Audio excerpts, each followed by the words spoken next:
So today we're going to be talking about sons and their mother wounds.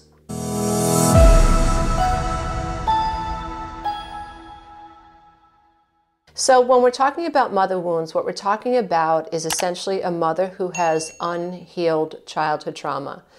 This is a mom who has unknowingly, in most cases, transferred her feelings of inadequacy, her feelings of unworthiness, her anxiety, her view of looking at the world onto her sons. And in this section, we're going to be talking specifically about sons. I do a lot of work when it comes to mother wounds and daughters, because obviously I had a mother who had a ton of mother wounds and I'm a daughter. And I understand how specifically a mother's unhealed trauma can affect a daughter. But I am also a unhealed daughter, or I should say I am working on healing my wounds forever in that process. I am the daughter of an unhealed mother who had a son. And I recognize how my unhealed trauma, my mother wounds, infected my son and affected my son in terms of him experiencing mother wounds as well.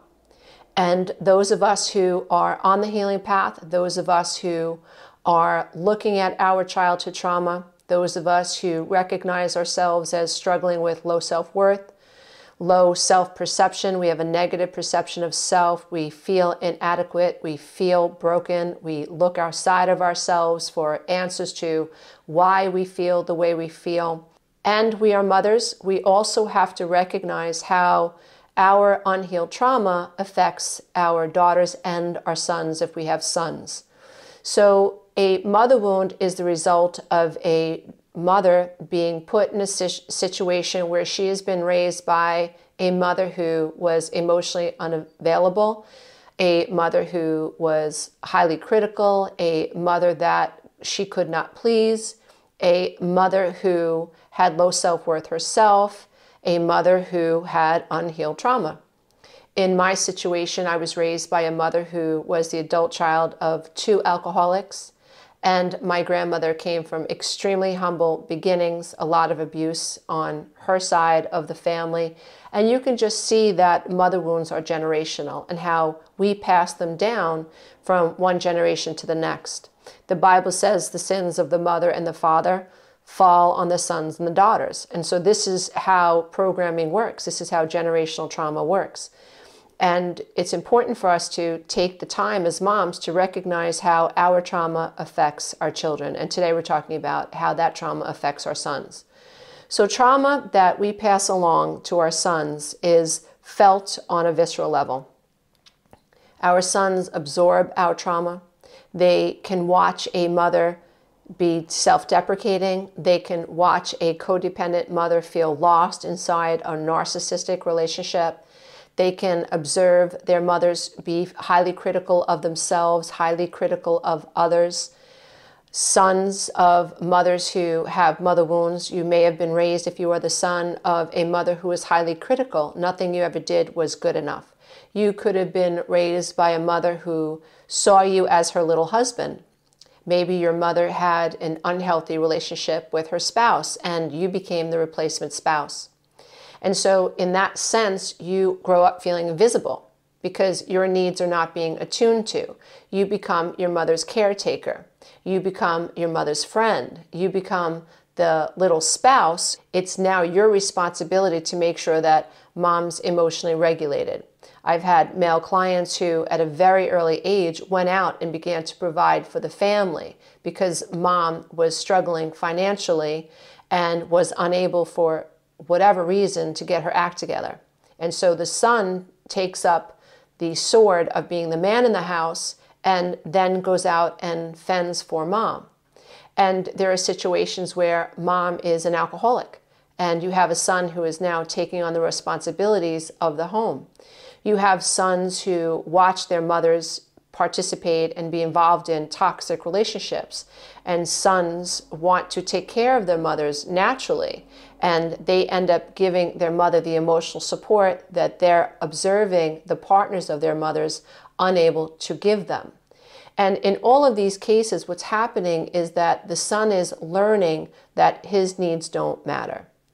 when we are unable to really see our sons, when we don't recognize how our trauma is affecting them, then our children are feeling abandoned. Our sons are feeling abandoned emotionally. When we are unable to attune to them, when we cannot soothe our own emotions, when we are emotionally dysregulated as mothers, when life is so stressful and we're freaking out, our sons are observing this. And we have to also recognize that this creates panic in our sons. When mom is losing it, a son feels like it's his responsibility to fix it in lots of the cases. And they will fawn. They will people please. Mommy, please don't be angry. Please don't be angry. I'll do anything, mommy, and anything, mommy. And sons can feel responsible for a mom being angry. It's all my fault. I'll fix it, mommy. I'll fix it, mommy. This is a son who is learning that it's his responsibility that mom is upset and his responsibility to fix it. This is where shame comes from. This is where over-responsibility comes from. What makes this an even more terrible situation, in my opinion, is that men in our society are often given the message that they're supposed to be unemotional, or they get this impression that being emotional is wrong. They grow up hearing things from their own fathers, father wounds, saying, suck it up. Only babies cry. Don't be a girl. You're a sissy if you cry. Big boys don't cry. Men don't cry. Be tough. Be tough. What does that mean? On one side of the equation, the parent table, we have mothers who may be emotionally unavailable, may be overly emotional and caught up in their own trauma, their own CPTSD, and be completely overwhelmed with their emotional landscape and not recognize that that situation makes them unavailable to their children or their sons. Then the other side of the parent table, you might have a father who is completely shut off from his emotions, who is completely cut off from his emotions due to his own mother wounds and his own father wounds, thinking that men don't cry and it's wrong to be emotional. And so when we're talking about little boys may oftentimes experience the one message where they hear their fathers say, big boys don't cry, so that means I have to cut myself off from my emotions. And on the other side, they see that their mothers are so over-emotional and mom can't be there for them. And if a mother can't soothe her own emotions, then she's going to be super frustrated when her son starts to act up at 2 or 3 or 4 or 5, and she can't manage his emotions. That's when a lot of unaware parents and unconscious parents resort to spanking their child or ridiculing their child or shaming their child or withholding love from their child or screaming or yelling at the child. You can't negotiate with the 5 or 6-year-old. They are completely limbic. You can't. All you can do is understand where they're coming from and in the best case scenario, remain calm. But in order for a parent to remain calm, they have to be conscious. They have to be understanding of their trauma.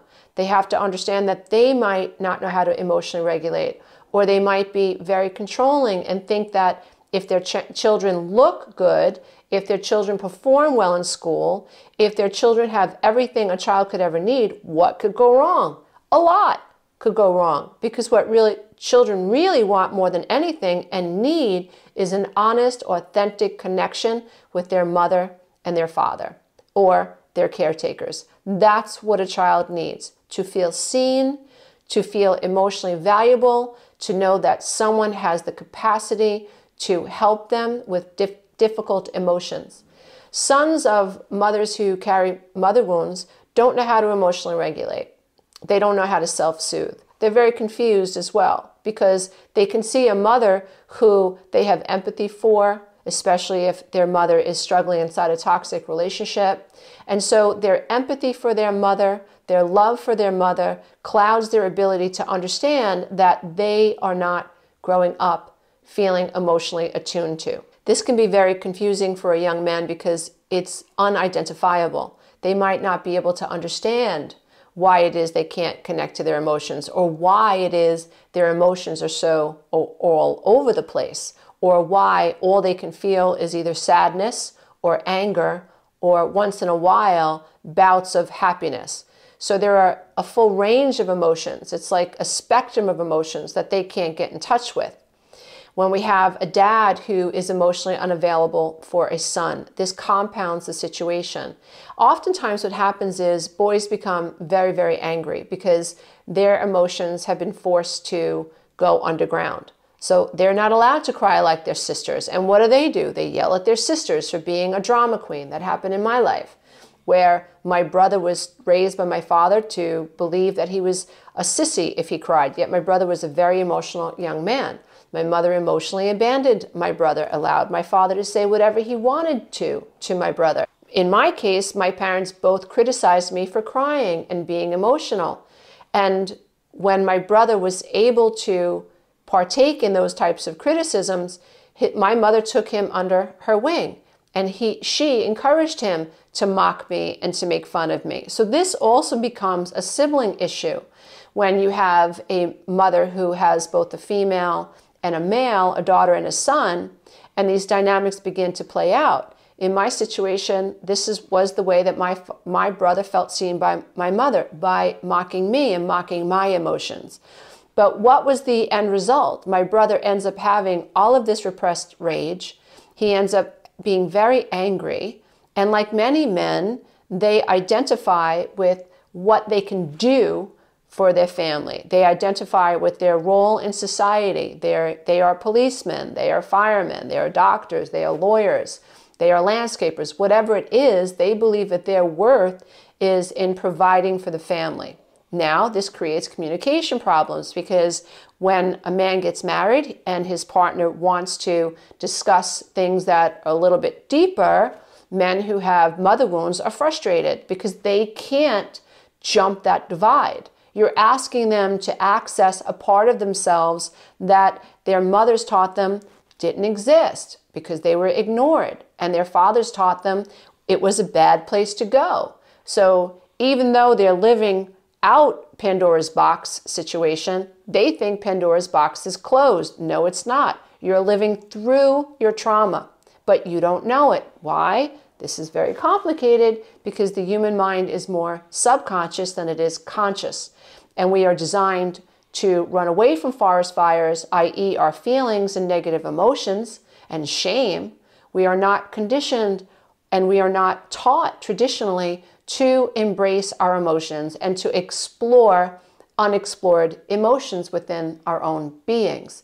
So this becomes a very convoluted experience for the son that has a mother wound when his wife or partner is like, can we just talk about this? And they can't. They don't want to talk about it. And when you push them, oftentimes they withdraw as a way to protect themselves from these overwhelming emotions that they've been taught were wrong. Now imagine the pain versus pleasure, which is all subconscious, kicking in when you want your husband who's had a narcissistic mother or even a codependent mother, or a mother who has borderline personality disorder, a mother who was overwhelmed because she had to work 3 jobs and she wasn't able to be there for her son, or a mother who was an alcoholic. The sons have not been attuned to emotionally. They have unmet psychological needs. Now, as a big person, this person looks very capable, and you as their spouse try to talk to them, and you're asking them to tell you how they feel. They can't. You have to understand, if you love a man who has mother wounds, this is not his fault. This is someone whose brain is triggered by the accusation that he even has emotions or that he should access them, because his childhood programming, his faulty subconscious programming, tells him that doing this means he's not a man. There's something wrong with him if he has emotions. What happens is we are a society of people cut off from what makes us human. We don't know how to access the parts of ourselves that are so beautiful, that allow us to know who we are, that allow us to tell people who we are, that allow us to be able to stand there in the presence of another person, emotionally vulnerable, emotionally naked, without fear. We don't know how to do it, but I'm hoping that with information such as this, as we learn more about childhood trauma, as we deep dive into codependency. Codependency, in my opinion, I call it the disease of invisibility. My coaching practice is now 50-50. I coach as many men as I do women, and my coaching courses are attracting more men over the past few years than it did originally when I first launched it. Why? I think because information is becoming available for men, for them to understand emotions matter. If you are a man and you shut down and you are angry all the time, or you subconsciously expect your wife or your spouse to be the mother you never received, and when your spouse is frustrated by you making them guess at what you need, or they don't understand why you shut down or why you have emotional outbursts, this becomes a marital issue. And hopefully as we get smarter as a society, as we become more self-exploring, self-accountable, as we understand the severity of childhood trauma and how childhood trauma manifests in most personality disorders, most borderline personality issues, many bipolar, those of us who are struggling with bipolar have childhood trauma undiagnosed, that studies are proving that those of us who are having health issues, we have unresolved childhood trauma. I think this is the smoking gun. Addiction, childhood trauma. Schizophrenia, lots of times childhood trauma. Asthma, childhood trauma. Feeling unseen, feeling invisible, feeling like you don't matter, that you are worthless and no one cares about how you feel. Triggers a stress response, triggers cortisol, constricts the bronchioles. I mean, we can go on and on about how feeling disconnected from love, disconnected from our mothers, disconnected from our fathers, how that triggers the brain into fight or flight, and how unresolved trauma keeps us in these suspended states of survival.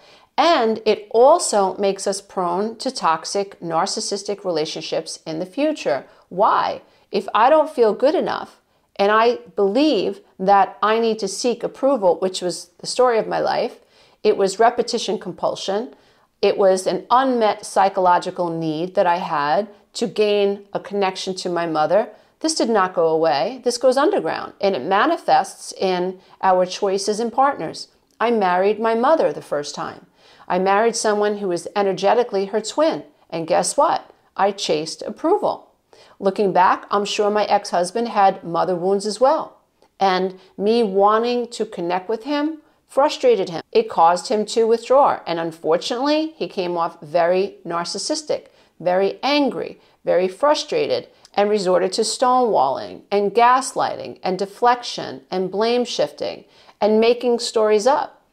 And as I grew in self-awareness, in mindfulness, and in self-compassion, I realized that I didn't have to stay in a relationship with someone who didn't want to figure out his stuff. Looking back, there was about a 3-month period where the two of us committed to going to separate therapists. He was on medication for a short time, and things were really looking good. But his mother convinced him that taking medication was not in his best interest. If we ever went to court, it would make him look bad, and he came off medication.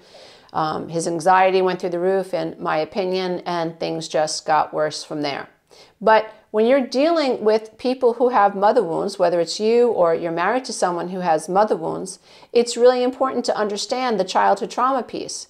It's really important to understand why, in this case, a man would be upset with someone pushing him to feel. He doesn't know how to feel, and how this can result in repressed rage, not being able to express sadness, not being able to express grief, not being able to express loss. It's like you take a beach ball and you're trying to hold it underwater. Eventually, the pressure is going to bounce it right back up, and you're going to pop like a cork.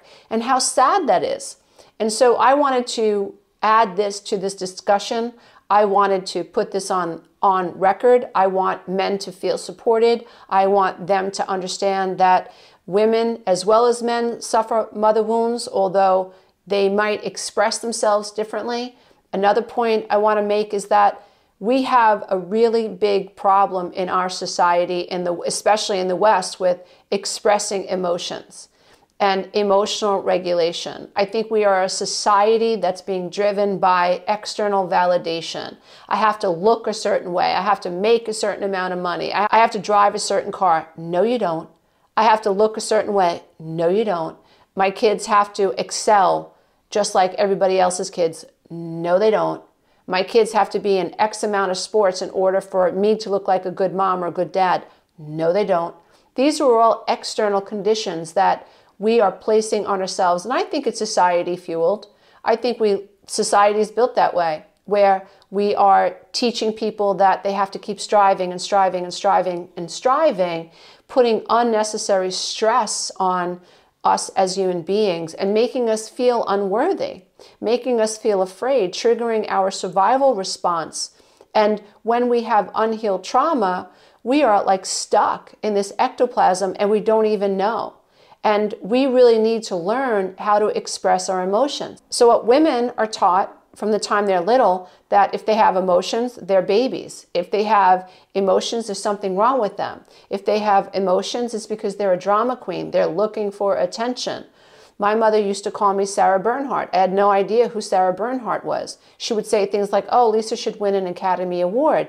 What is the implication? You're telling me that what I'm feeling is wrong, it's inappropriate, and I'm making it up. So my suffering doesn't matter, not even to my mother. Eventually, I became numb.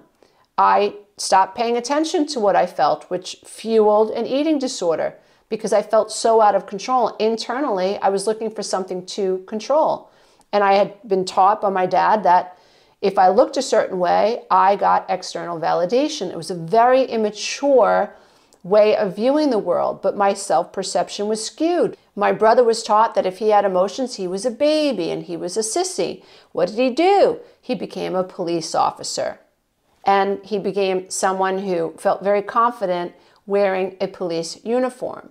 And, in my opinion, my brother has tremendous repressed rage from being raised by people. My mother ignored his emotions, and she also allowed my father to verbally and psychologically abuse him, and sometimes physically. And my brother was raised by a man who mocked him for having emotions. And there is no doubt that my father had mother wounds because his mother took her own life when he was about 3 or 4 years old, and his father was an alcoholic. So as you can see, both of my parents suffered mother and father wounds. My mother's mother was an alcoholic, her father was an alcoholic, he was domestically abusive. And what happened? She raised us, she married a man who had mother wounds and father wounds. My grandmother on my father's side took a life, and his father was an alcoholic. So here we have wounded parents raising wounded children, and then what do my brother and I do? We raise wounded children. Thankfully, at this stage in my life, I do everything I can. I've committed myself to healing my mother wounds and my father wounds. I've committed myself to healing from childhood trauma. I do this through the work of mindfulness, through self-compassion, through self-accountability, and through consciousness. I will never stop doing this work because I see the benefit in my own life, and it also allows me to show up for my children. In fact, I just took my son out to breakfast last week, and I said to him, I know I hurt you. It's not just your father. And I don't want you to have that block between you and I. I want you to understand that I know I had anxiety. I know that I was overwhelmed. I know that I worked 3 jobs just to keep the house afloat. And that's not playing the victim. I know how my living in survival made it impossible for me to show up as authentically as I could have and should have for you, on top of you experiencing the dysfunctional relationship between your fathers. So my poor son got it on both ends. But what I'm doing is I'm being accountable, and I'm healing myself, and I'm able then to find space to heal the shame that I have from wounding my son. I'm able to have self-compassion for myself. I'm able to have self-compassion for the suffering and the acknowledgement of causing my son to suffer. I'm able to withstand the shame that shows up knowing that I unknowingly hurt my children. I'm able to hold space for him so that when we discuss it, I can show up as authentically as I possibly can at this stage of my recovery journey for him. So healed mothers are able to heal their children, and that's the only way it goes. And so I hope that this session has been helpful. I hope that if you are the adult son who is struggling with mother wounds, you feel more seen, dear one, and you find ways to embrace how you feel. I hope that if you are a woman and you believe that the man that you love is struggling with mother wounds, that this makes you develop more empathy and more understanding and more compassion for the man that you love, who may be looking to you to mother him in a way that he was denied. Now, this is a very difficult thing to navigate, because a woman who is overwhelmed, let's say in a relationship with a man, she has children, who feels like her husband wants to be nurtured, it could feel for the woman like, give me a break. I give so much to the house, I give so much to my job, I give so much to our children.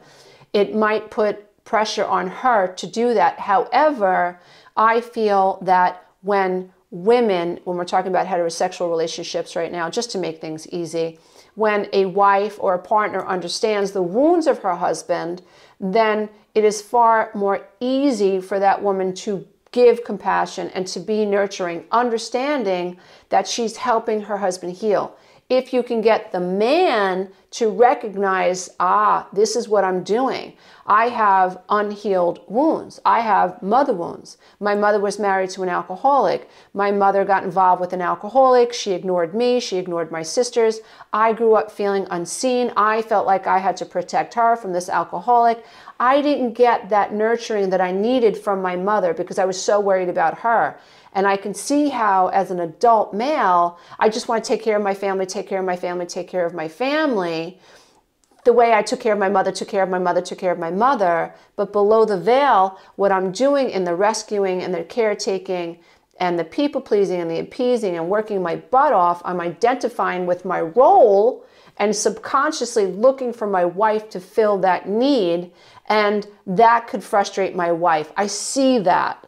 Now, if a man could see that and work on his wounds, he will need his wife to nurture him in that way less, and it can elevate the relationship between the husband and a wife and bring it to a much more mature, authentic level. And now, rather than have codependency, rather have abandonment trauma run the relationship, we develop interdependency, the ability to rely and depend on my partner in a healthy way, not in an unhealthy, subconscious way. And that really is possible, especially in this day and age where the information is there. There are programs that can help you. There are books that can help you heal your life. Men have resources that can help them heal. They have men's groups that can help them heal. My mission in life is to figure this stuff out and to create courses and content and books that distill the process so people can plug into them and heal their lives. And if you are a man and you're interested in healing these wounds, please check out my 12-week breakthrough coaching program. This is a coaching program that is built upon the principles of mindfulness and self-compassion, as well as consciousness. It's built upon the foundations of the science of learning. I know as a life coach, I have to help you unlearn and relearn, which means that what you're learning has to be experiential. You have to feel it. You have to do it. You can hear something and you'll lose it, but if you do that something, you can keep it for life. So my program is very experiential. You're going to feel things. You're going to do homework. You're going to answer journaling exercises. I'm going to ask you to get into the entire healing process so it becomes activated, mind, body, and soul. We remap your entire brain so that you're speaking this, so you're feeling this, so that you're doing the recovery journey. You're actually taking action steps. And men do amazingly well in this program. So please, if you are struggling with the mother wound and you are a man and you want to get in touch with your emotional side and you want to have healthier relationships with the people that you love and you feel like accessing your emotions is a difficult thing, please do not hesitate to check out the 12-week Breakthrough Coaching Program. I offer this program live, meaning that it launches on a specific date. It works like a college course. You plug into the program each day, you do the resources, I spell it out for you, and you meet me once a week on Facebook for a live stream. The other way that you can take the class is on demand, completely self-spaced without a weekly live stream. It's totally up to you how you want to take it. If you participate in a launch, then you become part of a Facebook group with other members, and my life coaches moderate the group, and then every Saturday morning I answer the group questions live in a weekly live stream, and you get to keep access to that Facebook group for life. We do archive it once the class is over, but those are additional 12 training programs that you can listen to whenever you like. I believe that self-knowledge is the key. I believe in understanding the self. I believe that our problems are, we have this entire emotional landscape inside of us that is unexplored. And we just go out into life based on our childhood programming. We have all of these egoic, inner critic narratives happening inside of our head. We mess things up and we don't know how we're messing them up. And we're not looking within, we're stuck. I call it the ectoplasm, the codependent ectoplasm. And then we have cultures and societies that encourage the seeking of validation.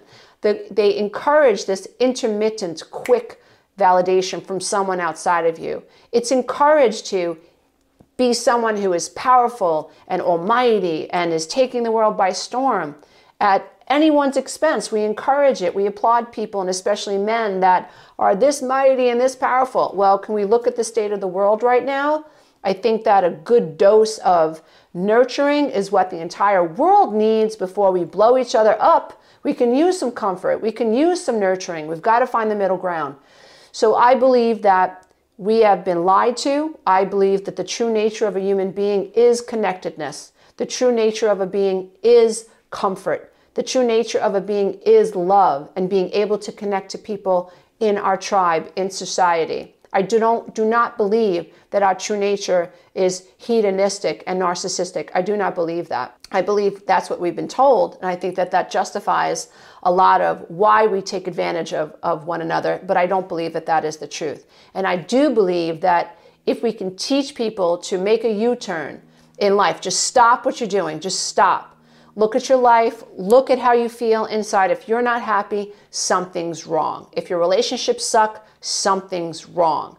If you're on your second marriage, your third marriage, and you can't get along with people, something's wrong. You're disconnected from the true self. And if we can get you to sit long enough to understand why and to become curious, then we've got a chance at helping you connect to the love that you are. We can actually heal that abandonment wound and help you connect to yourself, help you heal shame, help you get to a point where you are oozing self-compassion, and in turn, you have compassion for other people. And that's when you're able to connect to people without expectations, without being critical, without expecting them to change for you. You're good, you're good, you're good. You love yourself, and you begin to attract people who love you at that level. And life can become magnificent. It can become glorious. You will physically heal. Your relationships will heal. And life becomes very different than what you've known for your lifetime. I hope this has been helpful, dear ones. Namaste. Until next time, as I bow to the love and the light that is absolutely in you. Bye for now. My name is Scott, and I work for a large healthcare company as the head of marketing. I found out about Lisa's work not long after I'd gone through a pretty horrific divorce. And I was talking to my sister who had been introduced to Lisa. And she said, Scott, you know, it seems like you're doing a lot of compulsing to avoid feeling. And she said, I have something you might be interested in. And I saw Lisa's first YouTube video. And it was just the beginning of opening a door to being accepting of where I was, but also that there's hope and there's help for somebody like me. I first found Lisa's work when I was at a very transitory part of my life. I had also just begun to wake up through therapy around the extreme dysfunction that had happened in my childhood. I believe Lisa's experience and work came to me at the right time because I had lost hope. The fact that everything that happened to me as a child and everything that I did as an adult to survive and to cope was not my fault. And that was really helpful for me. I think the other thing she says is this is not easy work. She's damn right about that. But I really do believe the hard work is worth it. Although sometimes I doubt it, I still believe it.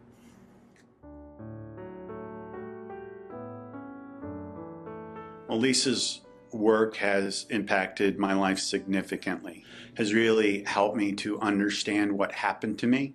It's helped me to understand my default programming, and it's helped me to realize that I can reprogram and reorient to a much more happy and joyous life.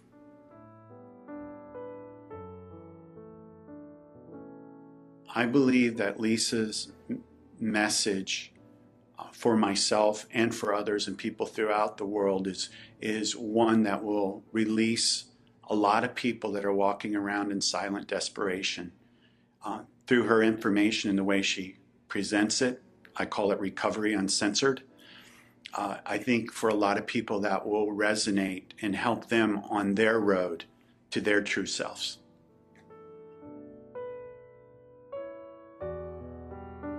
I found her work to be the icing on the cake. It was filling in something that was missing. And I think the way Lisa puts it is something that resonates with me. It reinforces things that I knew, but maybe at a subconscious level than at my learning level. The automatic responses that she talks about, I'm now much more aware when that's happening, but I kind of understand too how this impacts me physiologically and mentally. So it's helped me to tie a lot of things together. The first thing I would like to say to Lisa is thank you. And thank you for your journey. And thank you for your ability to do the work and share it with others. And I believe there are no accidents in this world. And it's no accident that I've been introduced to your work, because I know it's going to lead me back home to a place I've always wanted to be.